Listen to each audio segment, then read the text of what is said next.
Hello बच्चों, आज मैं हूं मोहम्मद नईम और मैं हूं हाजिर आपके एक बहुत ही ज़बरदस्त और बहुत ही इंफॉर्मेटिव आपके चैनल साइंस की जान में आपको खुशामदीद कहता हूं। और आज हम पढ़ेंगे एक बहुत ही इम्पोर्टेंट टॉपिक जिसका नाम है cell membrane. Cell membrane cell membrane okay. तो हमने प्रीवियस वीडियो के अंदर पढ़ा था, सेल की डेफिनेशन पढ़ी थी और उसका बेसिक कॉन्सेप्ट पढ़ा था। तो आज हम सेल का एक जो बहुत ही इम्पोर्टेंट पार्ट है उसके बारे में पढ़ेंगे जी। तो आज हम पढ़ेंगे सेल मेम्ब्रेन के बारे में, जिसको उर्दू में कहते हैं खलवी झिल्ली। जी हाँ, तो सबसे पहले अगर हम बात करें सेल मेम्ब्रेन की, तो सेल मेम्ब्रेन सेल का एक बहुत ही ज़रूरी हिस्सा है। यानी cell membrane is a very important part of the cell. Okay, now cell membrane है क्या? सेल मेम्ब्रेन जो है, cell membrane is the outer membrane of animal cell. तो सेल मेम्ब्रेन जो है, जब एनिमल का खुलिया होता है, यानी जानवरों का जो खुलिया होता है, उसका जो आउटर हिस्सा है, सबसे बाहर वाला हिस्सा है, उसको हम कहते हैं सेल मेम्ब्रेन। लेकिन सेल मेम्ब्रेन जो है वो एनिमल जो कि प्लांट सेल है उसके अंदर ये प्लांट सेल का सबसे बाहर वाला हिस्सा नहीं है। ये प्लांट सेल के अंदर मौजूद तो होता है, बट जो प्लांट सेल का जो आउटर हिस्सा है वो है दी सेल वॉल। लेकिन आज हम पढ़ेंगे सेल मेम्ब्रेन के बारे में। तो आइए डिस्कस करते हैं इसके इम्पॉर्टेंट फंक्शंस के बारे में और इसके बारे में हम और मजीद जानेंगे। तो सेल मेम्ब्रेन क्या है? The outer membrane of animal cell. और अगर इसकी बात की जाए कि ये सेल मेम्ब्रेन तो बाहरी हिस्सा है सेल का, किसका? एनिमल सेल का।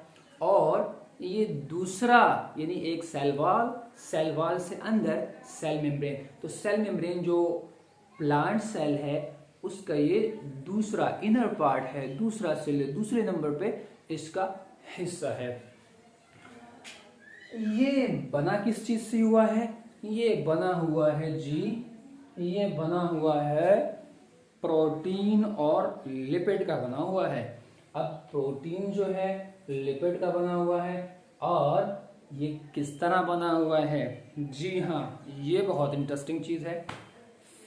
फ्लिप मोज़ेक मॉडल के मुताबिक जब हम बात करते हैं सेल मेम्ब्रेन की, तो सेल मेम्ब्रेन जो है वो बना हुआ है, इसको हम आमतौर पर लिपिड बायलेयर भी कहते हैं। इसको आमतौर पे आपने पढ़ा होगा, इसको लिपिड बायलेयर भी कहते हैं। तो लिपिड बायलेयर का मतलब ये है कि ये लिपिड जो है, अगर इसको हम लिपिड मान लें इस तरह, तो ये लिपिड की जो बायलेयर होती है उससे बना होता है। ये मैंने लिपिड बनाया है, एक स्ट्रक्चर लिपिड का बनाया हुआ है। तो ये ऊपर इसका भी लिपिड बना होता है, नीचे भी लिपिड होता है। इसके जो बिटवीन होता है, दैट इज जो बिटवीन इसके होता है वो क्या होता है? वो एक प्रोटीन होता है। वेरी गुड, जी हाँ। तो इसके बीच में क्या होते हैं जी? प्रोटीन्स होते हैं। तो ये मैंने एक स्ट्रक्चर ऐसे बनाया, दिस इज प्रोटीन। ये प्रोटीन का स्ट्रक्चर इसके बीच में होता है। तो ये किस तरह बन गया? ये इस तरह बन गया जैसे आप बर्गर खाते हो, ये ऊपर वाला पार्ट बर्गर का, ये नीचे वाला पार्ट, मतलब ये इसका क्या है? लिपिड, ये इसका लिपिड, और बीच में जैसे हम अंडा डालते हैं बर्गर के अंदर, तो इसके बीच में क्या होते हैं? That is made of protein. तो उसमें ख़ास बात ये है कि जो ये लिपिड होते हैं, ये लिपिड कौन से होते हैं? यस, ये जो लिपिड होते हैं ये फास्फोलिपिड होते हैं। फास्फोलिपिड हम इसको क्यों कहते हैं? क्योंकि इसके साथ फॉस्फेट अटैच होता है। क्या? फॉस्फेट अटैच होता है। इस फॉस्फेट की वजह से हम जो लिपिड है, इसको हम लिपिड को कहते हैं फास्फोलिपिड। तो ये फास्फोलिपिड जो होता है, लिपिड बाइलेयर होता है। इसका मतलब ये फास्फोलिपिड यानी बाइलेयर होता है, और बीच में इसके प्रोटीन मौजूद होती है। अगर आप इसको, हम वैसे तो इन छोटे क्लासों में ये चीज़ नहीं पढ़ाते, लेकिन आपको पता होना चाहिए that cell membrane is made up of protein and lipid से बना होता है। ठीक है, ये जो आपको एक पतली सी लकीर नज़र आ रही है, ये दरअसल क्या होता है, ये फास्फोलिपिड, आउटर इनर साइड पे फास्फोलिपिड, और बीच में इस पे क्या होते हैं, प्रोटीन्स मौजूद होते हैं। ठीक हो गया। तो अब हम क्या करते हैं, इसके फंक्शन के ऊपर आते हैं। इसके फंक्शन के ऊपर अगर हम आते हैं तो इसका फंक्शन क्या होता है जी, इसका जो फंक्शन है वो है एंट्री करना, एग्जिट करना, किसी चीज़ को अंदर लाना और किसी चीज़ को बाहर लाना। ठीक है, ये इसका फंक्शन है। अगर हम बात करें तो ये बहुत सारी चीज़ों को, अगर हम बात करते हैं सेल की, तो सेल जो है वो बहुत एक, सेल के अंदर एक बहुत कंट्रोल एनवायरनमेंट होता है, यानी इसके जो अंदर चीज़ें होती हैं वो बहुत क्या होती हैं, कंट्रोल्ड होती हैं। कंट्रोल का मतलब होता है, तो ये इसके एंट्री और एग्जिट का मतलब है कोई भी चीज़ इसके अंदर आ सकती है, कोई भी चीज़ इसके अंदर जा सकती है, लेकिन ऐसा नहीं है कि हर कोई चीज़ मुंह उठा के इसके अंदर आ सके, ऐसा बिल्कुल भी नहीं है। क्यों? क्योंकि इसमें बहुत आई थिंक सो कि 2 तरह के प्रोटीन लगे होते हैं। वो जो प्रोटीन्स हैं वो प्रोटीन 2 तरह के होते हैं। एक प्रोटीन जो होता है उसको हम कहते हैं एक्सट्रेंसिक प्रोटीन। क्या कहते हैं उसको? एक्सट्रेंसिक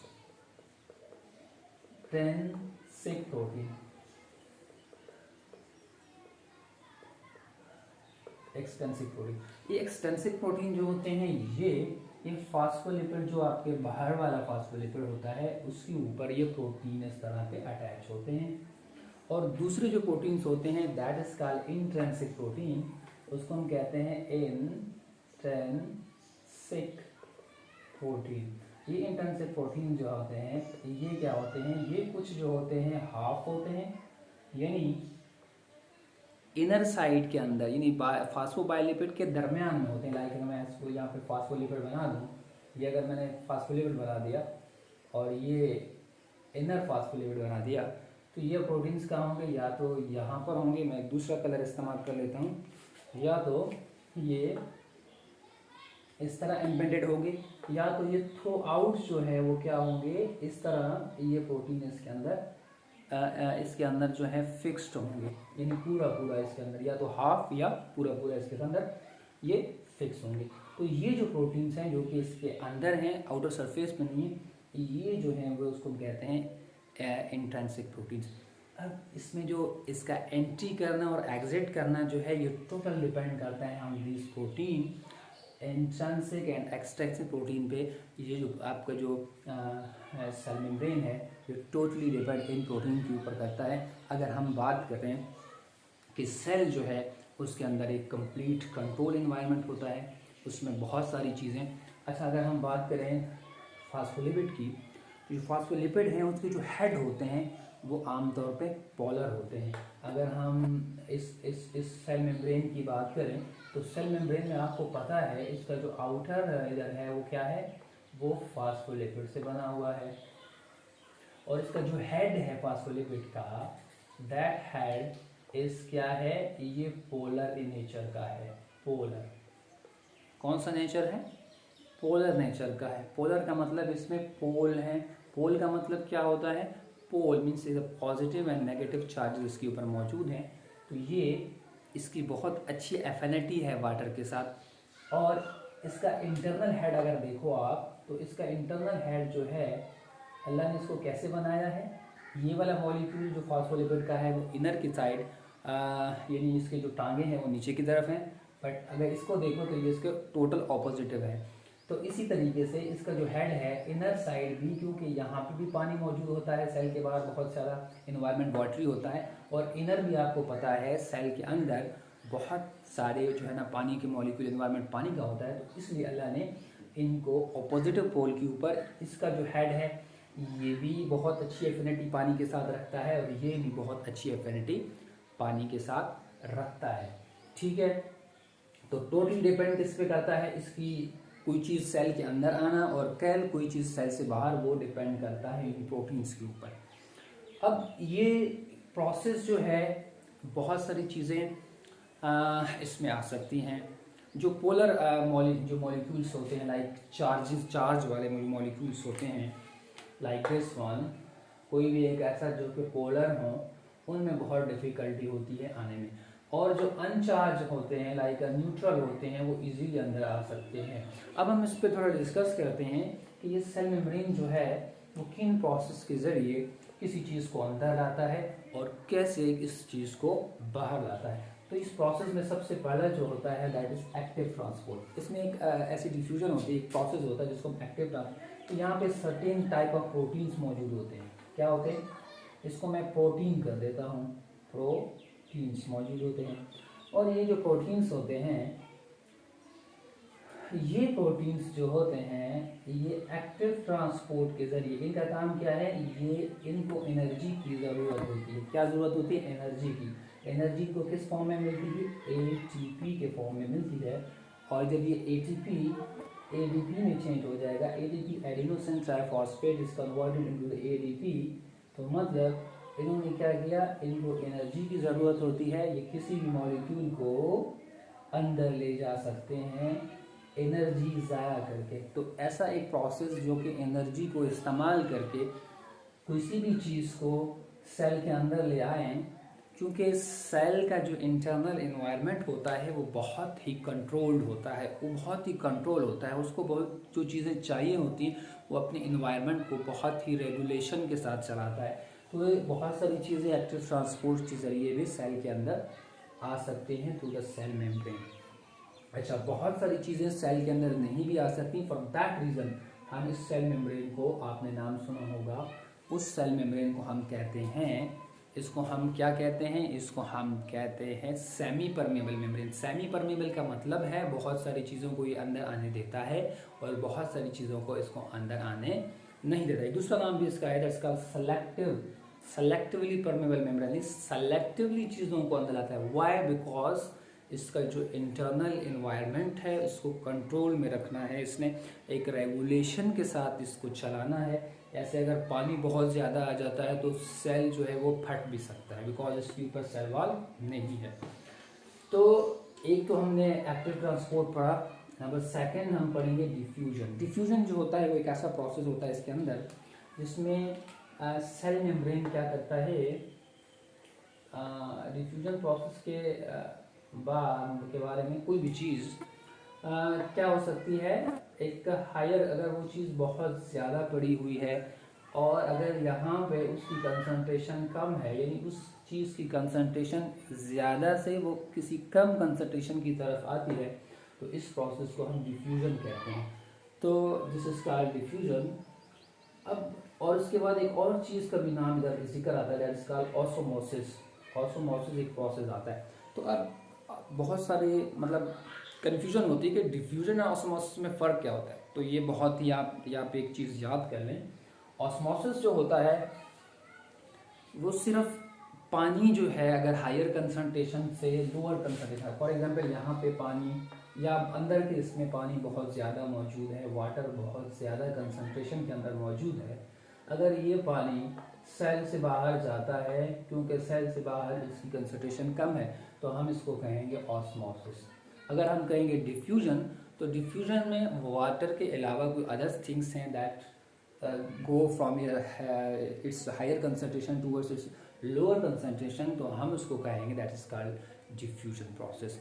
तो इसमें एक्टिव ट्रांसपोर्ट भी हो रहा है, इसमें ऑस्मोसिस एंड डिफ्यूजन भी हो रहा है। नंबर थर्ड, इसमें एक और चीज़ है जिससे ये चीज़ों को अंदर ले सकता है या बाहर भेज सकता है। फॉर एग्जांपल कोई भी एक मॉलिक्यूल है वो यहाँ पे पड़ा हुआ है, तो ये सेल क्या करेगा, ये सेल जो है इस तरह बढ़ जाएगा, सेल मेम्ब्रेन अपने को बढ़ा देगा और इसको अंदर ले लेगा। तो एक ये प्रोसेस भी है जो थर्ड प्रोसेस पे ये सेल किसी चीज़ को अंदर ले सकता है। तो ये है आज हमने जो पार्ट द एनिमल सेल के बारे में हमने सेल मेम्ब्रेन के ऊपर डिस्कस किया। तो इसका जो मेन फंक्शन है वो आपको जैसे पता चल चुका है। इसका मेन फंक्शन है किसी चीज़ को अंदर लाना और किसी भी चीज़ को बाहर लाना।